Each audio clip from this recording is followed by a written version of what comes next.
the ship's about to hit dock, and I've got one more chance to wear my hat.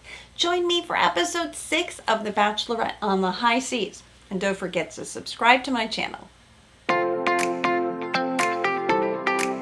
Welcome to Reality TV Therapy with me, Dr. Diane.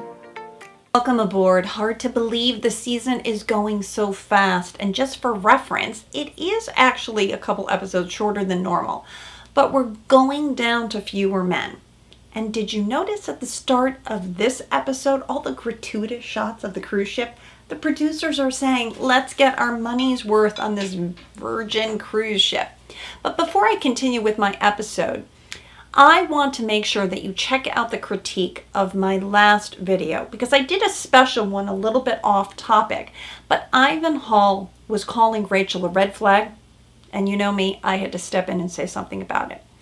Because I worry that if we call women having an emotional reaction a red flag, that we could be saying, don't do this, suppress your feelings, and that's not where I'm going with attachment styles. But I want you to watch my last episode about Ivan, where I call out what red flags are and they're not. And then it turns out after that, I jumped on just last night on Ivan and Damar's podcast called The Vibe Podcast, and we had a lovely conversation about what it's like to be on the show and where Ivan was coming from. So it's so important to hear people out and to hear what they're talking about. But it's a great conversation, and I'll put it in the notes. Make sure you check out the last video and the follow-up, because I think it's a great convo. But in this season of The Bachelorette, the joke is running around that the only guys that we know are Jesse Palmer, because we just haven't had enough time and there's been so much content it's been hard to absorb. But here's the thing. We have to trust the women. This is their journey. I explicitly trust Rachel and Gabby to know these men well enough. But tonight, it felt like we were finally back on track. Fewer tears and more joy, especially for Rachel. We saw some tears with Gabby, but those felt like heartfelt tears of saying goodbye, and that's pretty much expected. And then, to no fault of our bachelorettes, we did have one canceled cocktail party, but that was due to COVID. Okay, before we start, I just want to also pay a little homage to the men on this season, because in our past few seasons, I have to say, we've had a lot of bromances, and Katie, Thurston's season, and Michelle's, that a lot of these men, I think, are being good to one another. Are they paying our bachelorettes enough attention? Some of them yes, some of them not as much. But I dare say that the men are mature and humble. Jason and Zach in particular. Nate, the Nate that we see on TV. I'll get to the other Nate. But those men are good guys, and I want to point that out. And what I do love is all the inclusion talking about therapy, because we want to make it okay for men and women to talk about the fact that none of us is superhuman, and it's such a journey to healing to be in therapy. But, you know, the guys are talking amongst themselves. They find out that Logan's not going to be at the rose ceremony, and they say, tell us if he's okay. Gabby comes back upset, and they say, we've been thinking of you all day. So these guys for me are a breath of fresh air compared to long ago, more competitive seasons, and I just wanted to highlight that. Let me go in order today of what happened and what we can learn most importantly. Let's start with the breakup with Gabby and Nate. So Jesse comes and talks to Gabby and Rachel, and Gabby's already welling up with tears. She knows what it is that she has to do. But here's where I'm going to call Gabby a queen, because she could have dialed that in, right? She could have pulled Nate aside at any time and not spent an entire date just to break up with him. But this is what someone does ideally during a good breakup. And what does that mean? Everybody in a breakup wants this mythical thing called closure. But what is it? Like, if you had to nail it down, say, what is closure in a breakup? you don't want feedback. You don't want to know what you did well or you didn't do well, but you want to know that you mattered, that the time spent was important, and that you had real feelings, and that you saw the person and you got them, and that there was a real authentic connection. And this is what I think Gabby did so well, and Nate was right there mirroring that, echoing that with her. But Gabby, check, check, check. She said, I appreciated you. This was an authentic connection. Your daughter is a lucky girl for having you. And I really want to thank you and wish you all the best. Because I imagine Gabby in the outside world has never ghosted someone, because she takes such care of the people that she's with. And that's what makes her a really nice role model. So if you can learn anything from Gabby, don't ghost. Talk to the person and let them know the impact that they had on you, even though it didn't work out, because you took a chance. And that should be reciprocated, right? That should be something that was a good thing. And then, of course, Nate says back to Gabby, I wish you all the best, and I hope that you would choose someone who chooses you. Not because I don't think there was any man at this point who's going to do Gabby wrong, but just wanting her to feel special. So this was a good moment to pause, pay attention to good breakups. Don't dial it in. Have that conversation eye to eye, face to face. So, but this brings me to the point, people were surprised by this. Oh, they thought Nate was going to win. They thought Nate might be the Bachelor, and I want to get to that. But I wasn't surprised, and here's what I said in the weeks prior, is slow down, pay attention to body language. If you noticed, Gabby, after their first date, she said, I'm not sure if I want to be a mom. Let's hold space for that. That is an option for a woman, whether she changes her mind or not. At this point, she's not so sure about that. And not all women have to want children. There's such pressure for women to become mothers that I think it's great that someone can say, I'm not sure if I want that. But there's also a rumor going around, and Mike Fleiss, who is the chief producer, came in and said, well, let's not hold judgment about some of these guys. We don't know the full story yet, intimating maybe they've made a choice. I don't know about you, but I'd love to know who you think would make a good bachelor, because I have my own ideas. And because I've been watching for so long, I'm not that interested in someone who's naive or plucked from the previous season like Clayton or even Gabby and Rachel. There's not enough time there for growth or breadth or an integration of the information that they get from the show. And that only comes from someone who has maturity, timing, and just more space between the episodes. So I'd love to see somebody like Mike Johnson. I'd like to see Mike Aleo from Katie's season, who's the single dad, because these men, to me, speak a little bit more to that maturity. And what's really fascinating, and if you follow me on Instagram, I'm going deep into, there was this article in Psychology Today, you would find this fascinating, about the increase of loneliness in single men. Because the women, quite frankly, they're frustrated. And if we meet more men on the show, and more men who are not ready, who are not secure, not well adjusted, it just leaves this bad taste that this is just like dating in the real world.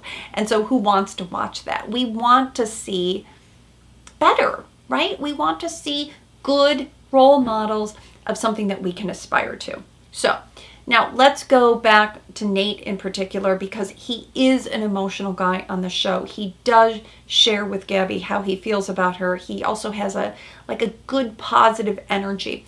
But in the real world, there've been this feedback, and Reality Steve did a whole deep dive, and 2 women came forward. Both shared receipts about both of them having a relationship with Nate at the same time. One woman said she didn't even know that he had a daughter, which is just bizarre because Nate leads with that on the show. And if you're dating him in real life and you'd have to find out he has a daughter on a TV show, my gosh, I can only imagine the hurt that she felt, if that's true. But what something doesn't come together for me, if he is so open, then how is he in real life, and how is that so different? But it doesn't look good for Nate at this point.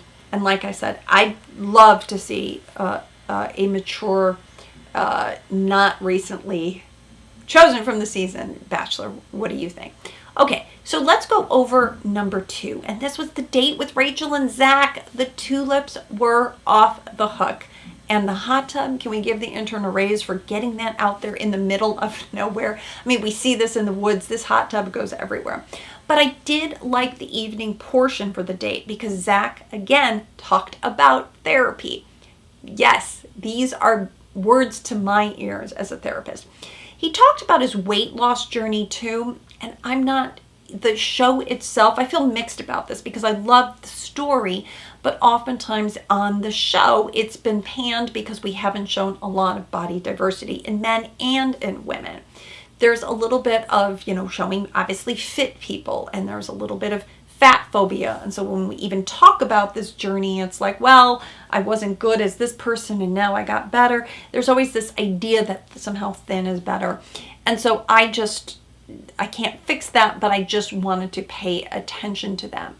But what I like about Zach is that he slows down with Rachel and he is available to her. He somehow, to me, feels a little bit like Brandon for Michelle Young. He's so into her. He adores her. He loves her. And he tells her 2 times, I love you. I love you. And there's an eagerness and I love that seems so authentic. We'll see who Rachel ends up picking. But for now, I think Zach is just really demonstrating some really nice qualities. Okay, let's talk about the group date with Gabby, the red light district. It was just weird. Just weird.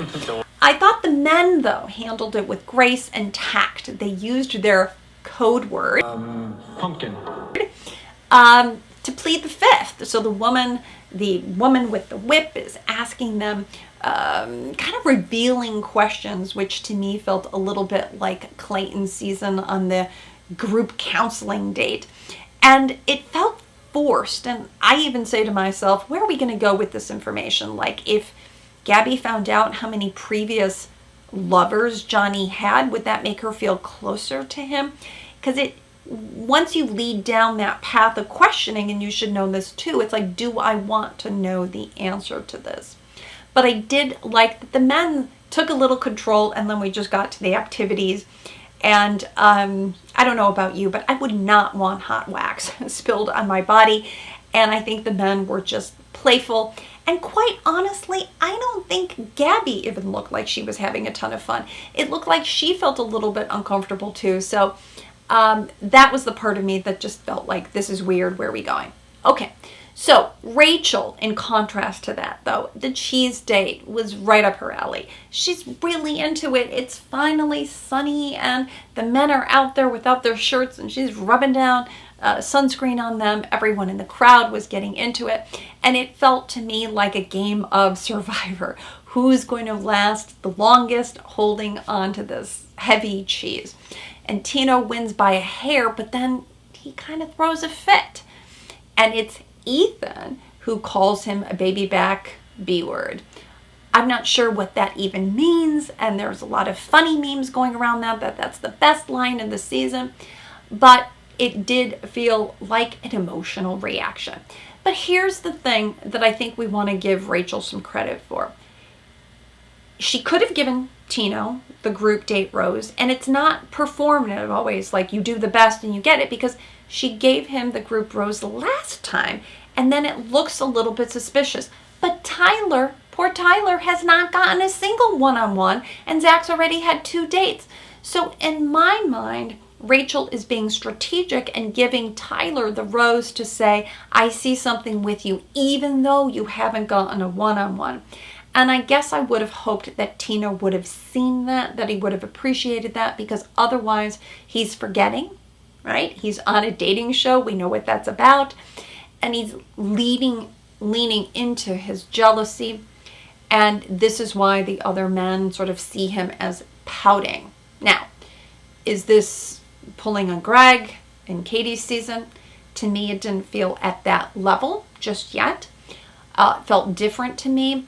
But I do think that there's more to Tino, and this story has not ended yet. Okay, Let's pan to Gabby's rose ceremony because she's looking hot in that yellow dress. Knock on the door, Jesse. We're going to have to cancel this for COVID. Now, what's crazy making is Jesse's clear with her, tells her like it is, but then why not tell the men directly? It's somehow a situation. And I just didn't get that. And then this whole thing about masks, no masks. If they've really been exposed to COVID and Logan has COVID, couldn't the rest of them get it? They were just in a group date together. So this to me felt highly suspect. And everybody's questioning that. Is it even COVID? Or was this just a convenient excuse to get rid of Logan? Why? Because A, they needed a bit of a villain story, but I do believe that the producers have a soul and felt bad because, remember, he came forward and told Jesse, I want to switch earlier. Nothing was done.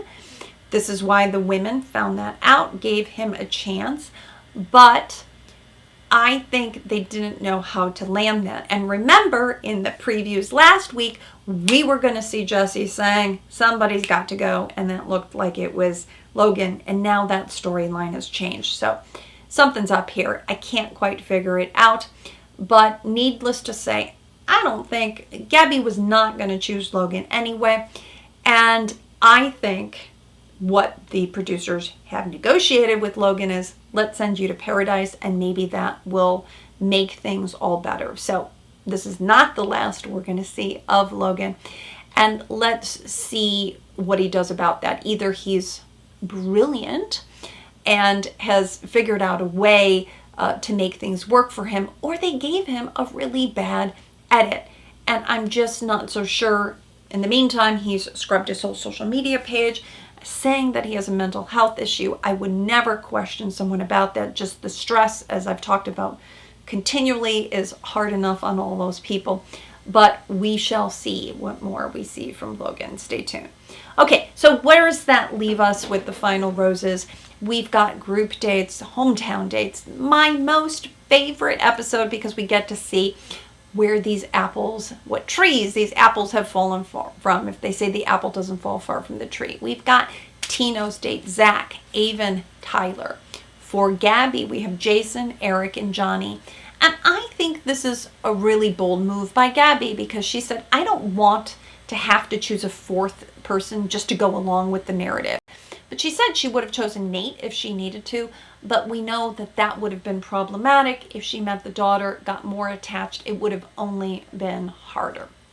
Okay, so what can we expect with hometowns? Your guess is always as good as mine. But for those of you who don't know, Zach has a very famous father,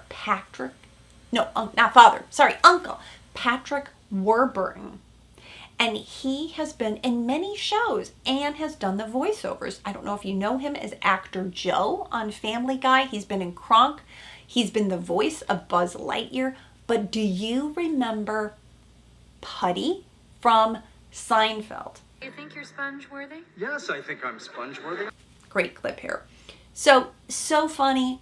Love to hear this guy's voice. That's been all over Twitter. Zach has the famous uncle, and that's maybe why he got that movie date. But we're going to see some drama at Tino's hometowns too.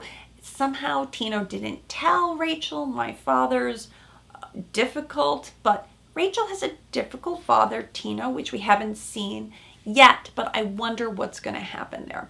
And from the previews, the whole game for me is that we have not seen them on a beach with a romantic setting, with a ring. So to me, I don't care if both of these women leave with a boyfriend or a fiance. I hate the pressure with the whole fiance. But I'm just thinking that there may be some more rough seas ahead. Someone is going to be self-eliminating. We do see some more tears up ahead. Is it Zach? Is it Tino? Is it Avon? There's some story. The men have to confess to Jesse. And there's somebody, Gabby's not so sure if she loves him, etc. So, having said that, as always, stay tuned. But I want to end this with my reality check. That we need, because I told Ivan this, we need to stop using the term red flag so liberally. Why? Because if we're walking around calling everyone in their emotional reactions a red flag, or even somebody who is avoidant a red flag, then what do we see? We see only negatives, and we see people who are dangerous, who are going to hurt us. If you want to have more luck in love and eating even in your relationship, if you're in one, we have to see the goodness in people. And it's not just spotting a red flag,